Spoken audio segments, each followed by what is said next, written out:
ابتدا کرتی ہوں تیرے نام سے، نواؤ نکہت گل کا پیام پیش کروں، نواؤ نکہت گل کا پیام پیش کروں، گلوں کا حسن صبا کا خرام پیش کروں۔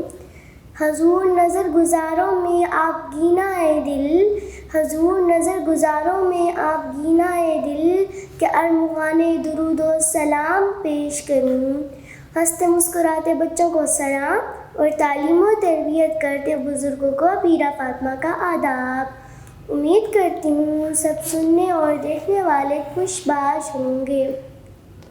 میرے دل کی بستی میں بسنے والوں، آج ہماری ملاقات ایک ایسی خوبصورت اور حیرت انگیز شخصیت سے ہو رہی ہے جنہوں نے کم عمری میں وقت کو مات دے کر اپنی سچی لگن سے آج کی نوجوان نسل میں ایک ممتاز مقام حاصل کر رکھا ہے، جن کو ملک کی مایہ ناز یونیورسٹیاں اور دیگر ادارے مختلف موضوعات پر گفتگو کرنے کے لیے مدعو کرتی رہتی ہیں۔ موٹیویشنل تقریروں سے لوگوں پر سحر طاری کر دینے والا ننھا پروفیسر حماد صافی ایک ایسے ستارے کا نام ہے جو آج کی نوجوان نسل کے لیے مشعل راہ ہے۔ میں اپنی ملت کے اس روشن ستارے کی بہت مشکور ہوں کہ آپ نے اپنی قیمتی مصروفیات میں سے کچھ لمحات نکال کر ہمارے نام کیے۔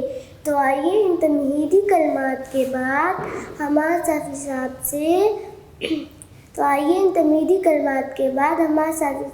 سے بات چیت کا سلسلہ شروع کرتے ہیں۔ السلام علیکم ورحمۃ اللہ وبرکاتہ۔ وعلیکم السلام ورحمۃ اللہ وبرکاتہ۔ آپ کیسے ہیں؟ الحمدللہ، اللہ کا شکر ہے۔ میرے لیے کیا تجویز کریں کہ میں آپ کو کس نام سے مخاطب کروں، سر، انکل، بھائی جان یا پھر ننھا پروفیسر؟ بھائی جان کہتے زیادہ اچھا رہے گا۔ آپ کے کتنے بہن بھائی ہیں اور آپ ان میں سے کس کو پسند کرتے ہیں اور کن خصوصیات کی بنا پر؟ میرا ایک بڑا بھائی ہے اور 4 بہنیں ہیں۔ پسند تو میں سب کو ہی کرتا ہوں، لیکن جو چھوٹی بہنیں ہیں وہ مجھے زیادہ اچھی لگتی ہیں، کیونکہ وہ والد صاحب کی خدمت بھی کرتی ہیں اور والدہ کے ساتھ بھی گھر کے کاموں میں اکثر ہاتھ بٹاتی ہیں اور اکثر جو ہیں وہ ان چیزوں میں زیادہ مصروف رہتی ہیں۔ تو چونکہ جب میں بھی گھر جاتا ہوں تو ان کے ساتھ میں بھی پھر مشغول ہو جاتا ہوں، تو زیادہ وقت میرا پھر انہی سے گزرتا ہے۔ ننھے پروفیسر صاحب، سب سے اہم سوال، آپ یہ سب کیسے کر لیتے ہیں؟ دیکھیں، سوال اس چیز کا نہیں ہے یا بات اس چیز کی نہیں ہے کہ آپ سب یہ سب کیسے کر لیتے ہو، بلکہ بات اس بات کی ہے کہ یہ آپ کیوں کرتے ہو، کیونکہ کام تو سب لوگ کرتے ہیں۔ آپ دیکھیں، کوئی اگر کاروبار کر رہا ہے تو بھی تو ایک کام ہے، سب کر رہے ہیں۔ بچے اگر پڑھائی کرتے ہیں وہ بھی ایک کام ہے جو بچے کر رہے ہیں۔ کوئی بچہ اگر کوئی اسپورٹس کھیلتا ہے وہ بھی ایک کام ہے، ایک مشغلہ ہے جو بچے کر رہے ہوتے ہیں۔ تو بات کام کرنے کی نہیں ہے، بلکہ بات اس کی ہے کہ آپ کس مقصد کے لیے کر رہے ہو، یہ بہت بڑی بات ہے۔ اگر ایک انسان کو مقصد مل جائے اس کی زندگی کا، اور بہتر یہی ہوگا کہ اگر چھوٹی عمر میں اس کو مقصد مل جائے تو پھر اس کے جتنے بھی کام ہوتے ہیں وہ سارے اسی مقصد سے ریلیٹڈ ہو جاتے ہیں۔ اب جس طریقے سے آپ ابھی انٹرویوز لے رہی ہیں تو کیا ہو رہا ہے، آپ کا کانفیڈنس بلڈ اپ ہو رہا ہے دھیرے دھیرے اس ایج سے۔ جب آپ ہماری ایج میں آؤ گے، پھر جب آپ نیکسٹ لیول پر پہنچو گے، آپ کی عمر جب 20 سال ہوگی، 22 سال ہوگی، اگر اسی طریقے سے اگر آپ اپنی گروتھ پہ کام کرتے رہے تو آپ اس عمر سے جو ہے اور زیادہ کانفیڈنٹ ہو جائیں گی اس ایج میں۔ میں تو گریڈ 4 میں پڑھتی ہوں، آپ کا تعلیمی کیریئر کیا ہے؟ میرا یہ سال جو ہے یہ میرے او لیولس کا فائنل سال ہے، بس میرے 5 سبجیکٹس رہتے ہیں، تو مئی جون میں انشاءاللہ تعالیٰ اس کے لاسٹ پیپرز ہیں، پھر میرا او لیول کمپلیٹ ہو جائے گا۔ اوکے، آپ اسکل پر کس حد تک فوکس کرنا چاہتے ہیں بجائے کاغذی ڈگریوں کے؟ یہ بہت ہی خوبصورت سوال آپ نے کیا، چونکہ آج کل سارا دور ہی ٹیکنالوجی کا ہے، کمپیوٹر کا، لیپ ٹاپ کا، تو ڈگریز وغیرہ جو ہے وہ اتنی زیادہ میٹر نہیں کرتی آج کل جو سب سے زیادہ میٹر کرتی ہے وہ ہے آپ کی اسکل۔ اگر آپ دیکھیں، پہلے ایسا ہوتا تھا، بلکہ ابھی بھی کئی جگہوں پر ایسا ہوتا ہے کہ جنہوں نے ماسٹرز کیا ہو یا پی ایچ ڈی کی ہو، زیادہ تر اس بنیاد پہ لوگوں کو نوکریاں ملتی ہیں کہ اس نے ماسٹرز کیا ہوا ہے تو چلو اس کو نوکری دینی چاہیے، یا اس نے پی ایچ ڈی کی ہوئی ہے تو اس کو زیادہ نوکری اچھی دینی چاہیے۔ لیکن چونکہ آج کا دور بدل رہا ہے، ٹیکنالوجی کا دور ہے، اور جب آپ انٹرنیٹ پہ کام کرتے ہو تو پھر انٹرنیٹ یہ پرواہ نہیں کرتا کہ آپ نے میٹرک فیل کیا ہوا ہے یا آپ نے میٹرک پاس کیا ہوا ہے، بلکہ وہ صرف چند اسکل آپ سے چاہتا ہے۔ اگر آپ اسکلفل ہو، کوئی کسی بھی قسم کا اسکل آپ کو آتا ہے تو آپ انٹرنیٹ سے آسانی سے آپ کام کر سکتے ہو انٹرنیٹ پہ۔ تو چونکہ آج کل دور ہی اسکل کا ہے تو میں سمجھتا ہوں اسکل پر فوکس کرنا بجائے ڈگری کے کاغذات حاصل کرنے سے زیادہ بہتر ہے۔ میں اپنی دادی جان سے داستانیں سنتی ہوں، کیا آپ بھی کہانیاں سننا پسند کرتے ہیں اور آپ کون سی کتابیں پڑھتے ہیں؟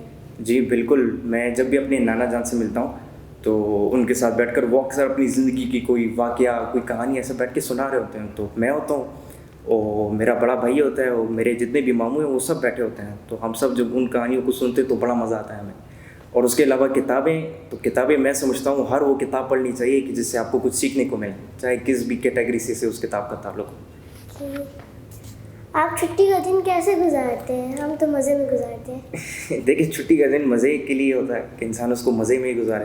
اور مجھے بھی جب چھٹی کا دن ملتا ہے تو اکثر میں چھٹی کے دن اپنے فیملی کو وزٹ کرتا ہوں. تو جب میں گھر پہ ہوتا ہوں چھٹی کے دن تو وہاں پہ میرا روٹین ایسا ہوتا ہے کہ میری 6 بھانجیں اور بلکہ 6 بھتیجے اور میری جو ہے اور 2 بھانجے.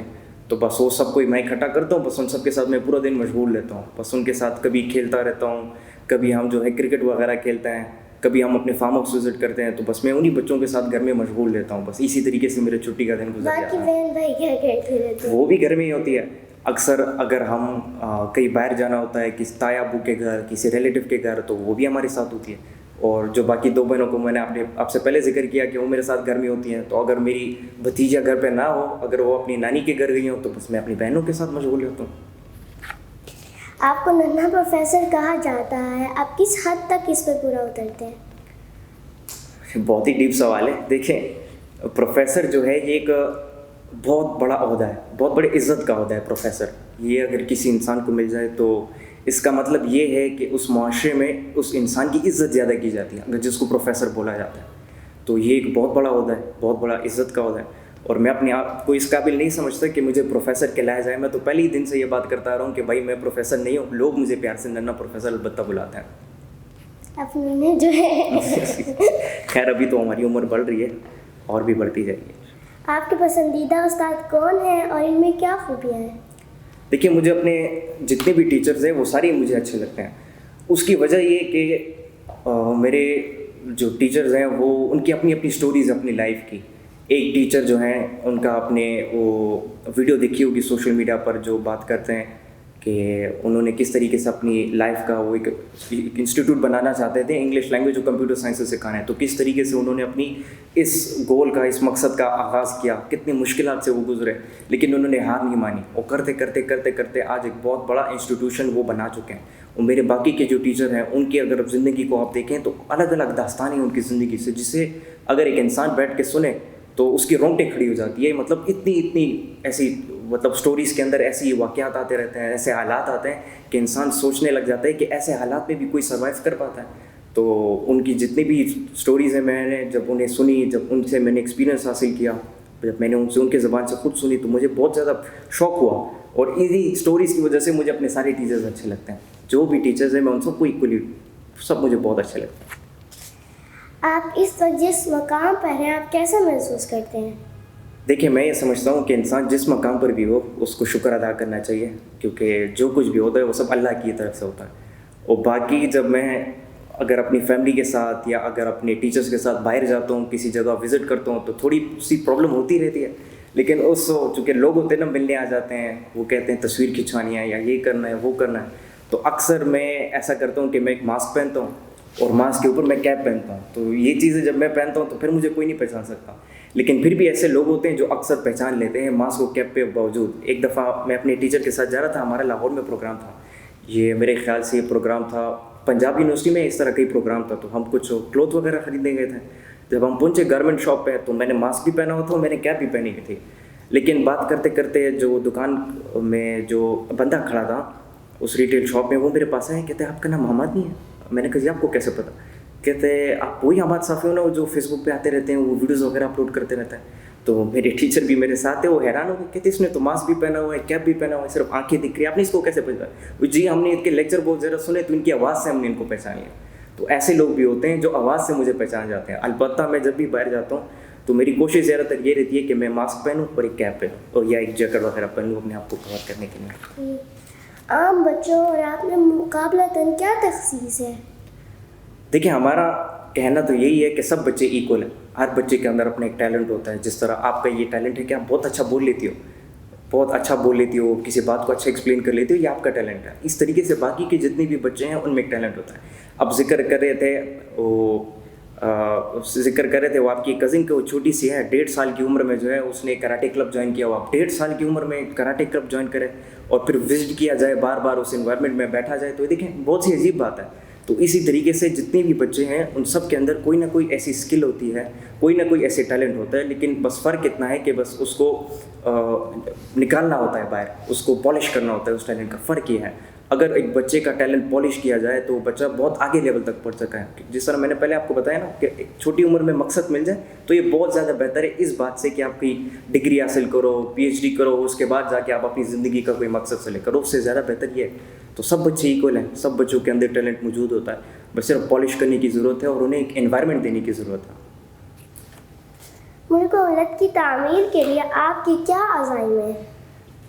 دیکھیں اب میرا اتنا ایکسپیرینس تو نہیں ہے کہ میں یہ بتاؤں کہ پاکستان کو کیسے چلانا چاہیے اور کیسے نہیں، لیکن البتہ میں جتنے بھی ہمارے بزرگ ہیں جو کئی صدیوں سے یہ بات کہتے آ رہے ہیں اور جو بات ہمارا دین بھی ہمیں سکھاتا ہے، میں وہ ایک بات پیش کرنا چاہوں گا کہ اگر ہمارے ملک کے جتنے لوگ ہیں وہ مل کر جھوٹ کو اور دھوکے کو ختم کرے تو میں سمجھتا ہوں کہ پھر ہم ملک کو چلا پائیں گے. کیونکہ دیکھیں ہمارے ملک میں آج حالات ایسی ہیں کہ بھائی ٹھیلے پہ سبزیاں یا فروٹ بیچنے والا بندہ، اس سے لے کر ایک بہت بڑے پولیٹیشین تک یا کسی بہت بڑے عہدے پر بیٹھا ہوا بندہ، وہ بھی جھوٹ بولتا ہے اور دھوکہ دیتا ہے. سب دھوکہ دے رہے ہیں، سب جھوٹ بول رہے ہیں، جس کی وجہ سے ملک کا جو نظام ہے وہ بہتر نہیں ہو پا رہا. تو میں سمجھتا ہوں اگر جھوٹ اور دھوکے کو ہم ختم کریں تو پھر کوئی پرابلم بچے ہی نہیں ہے ہمارے پاس. کوئی بھی پرابلم نہیں ہوگی پاکستان میں. سب کچھ خود بخود بہتر ہونا شروع ہو جائے گا، کیونکہ لوگ سچ بولیں گے، لوگ سچائی کو پسند کریں گے، لوگ حق کو پسند کریں گے. اور جب لوگ اس راستے پر آئیں گے کہ وہ جھوٹ بولنا چھوڑ دے، وہ دھوکہ دینا چھوڑ دے، تو پھر اللہ تعالیٰ بھی ان کی مدد کرنا شروع کرے گا. اور جب اللہ تعالیٰ کسی کی مدد کرے تو پھر وہ قوم کیسے پیچھے ہٹ سکتی ہے. آپ چاہتے ہیں کہ جھوٹ اور یہ گندی باتیں چھوڑ دی جائیں؟ بالکل، اگر یہ چھوڑ دی جائیں تو اللہ تعالیٰ پھر ہماری مدد کرے گا اور پھر پاکستان خود بخود ترقی کرنا شروع کر دے گا انشاءاللہ. آپ کی رول ماڈل شخصیت کون سی ہے اور کیوں؟ میرے رول ماڈل جو ہیں وہ حضرت محمد صلی اللہ علیہ وآلہ وسلم ہیں، اور اس کی یہی ایک وجہ ہے کہ ان کے جیسا انسان نہ کبھی پیدا ہوا تھا، نہ آج ہے اور نہ کبھی قیامت تک پیدا ہوگا. ان کو اللہ تعالیٰ نے رحمت للعالمین بنا کر بھیجا. صرف انسانوں کے لیے نہیں بلکہ تمام جتنے بھی عالم ہیں ان سب کے لیے اللہ تعالیٰ نے ان کو رحمت بنا کر بھیجا. تو اس لیے وہ میرے رول ماڈل ہیں اور وہ ہم سب کے رول ماڈل ہیں بھی اور ہونے بھی چاہیے. کیونکہ اگر ہم ان کی زندگی پر انہوں نے زندگی گزاری ہے، جس طرح بسر کیا انہوں نے زندگی، اگر ہم اس طریقے سے زندگی کو بسر کرنا شروع کریں تو میں سمجھتا ہوں ہماری زندگی خود بخود صحیح ہو جائے گی. یہ آپ نے ٹھیک کہا کہ وہ بالکل ٹھیک ہو جائے گی اگر ہم آپ صلی اللہ علیہ وسلم کی باتیں مانیں. بالکل. آپ کی میں بہت شکر گزار ہوں کہ آپ نے اتنا وقت دیا. اور بس جاتے جاتے بچوں کے لیے کوئی پیغام اور بڑوں کے لیے کوئی بات؟ بالکل، بچوں کو میں یہ کہنا چاہوں گا کہ اپنے والدین کی عزت کریں، اپنے ماں باپ کی عزت کریں اور ان کا ادب کریں. کیونکہ وہ کہتے ہیں نا کہ با ادب با نصیب، بے ادب بد نصیب. تو اپنے والدین کی عزت کریں، اپنے اساتذہ کرام کی عزت کریں. وہ جو بات آپ سے کہتے ہیں اس بات کو مانا کریں، ان کی ڈسرسپیکٹ نہ کریں. اور بڑوں کو میں یہ کہنا چاہوں گا کہ اپنے بچوں کو بچپن ہی سے نماز پڑھنے کا شوق ڈلوائیں. اپنے بچوں کو بچپن ہی سے جھوٹ سے گریز کرنے کا شوق ڈلوائیں. اگر آپ کا بچہ چھوٹی عمر سے ہی وہ جھوٹ سے گریز کرے گا، وہ دھوکے سے یا غیبت سے، ان چیزوں سے بچپن سے اگر وہ گریز کرے گا جو ہماری سوسائٹی میں عام ہے، تو میں سمجھتا ہوں جب وہ بڑا ہوگا تو کافی لوگ اس کی زندگی کو دیکھ کر اس سے سیکھ پائیں گے اور وہ اپنے آپ کو تبدیل کر پائیں گے. کیونکہ لوگ سوچیں گے دیکھو یہ چھوٹا بچہ ہے، یہ جھوٹ نہیں بولتا، یہ سچ بولتا ہے، یہ کسی کی غیبت نہیں کرتا، کسی کی پیٹھ پیچھے بات نہیں کرتا، تو چھوٹا بچہ ہے دیکھو نماز پڑھ رہے ہیں. تو بڑوں کے اندر بھی پھر شوق جاگتا ہے. تو اپنے بچوں کو ان چیزوں کی طرف ان کی رغبت دلائیں اور یہ شوق بچوں کے اندر بلڈ کروائیں. شکریہ. میری افق کے ابھرتے روشن ستاروں، آج کی اس دیدہ ذیل شخصیت کی پروکار گفتگو میں ہمیں بہت کچھ سیکھنے کو ملا. اور اب کسی نئی شخصیت کے ساتھ آپ کی خدمت میں بیرا فاطمہ دوبارہ حاضر ہوگی. اور اب وقت کے ان بچھڑتے لمحوں میں الفاظ کے ساتھ آپ سے اجازت چاہوں گی. میری دعائیں نیم شب تیرے حضور ہے یہی، میری دعائیں نیم شب تیرے حضور ہے یہی، اس قمر خضر دے خضر سے بھی دراز دے.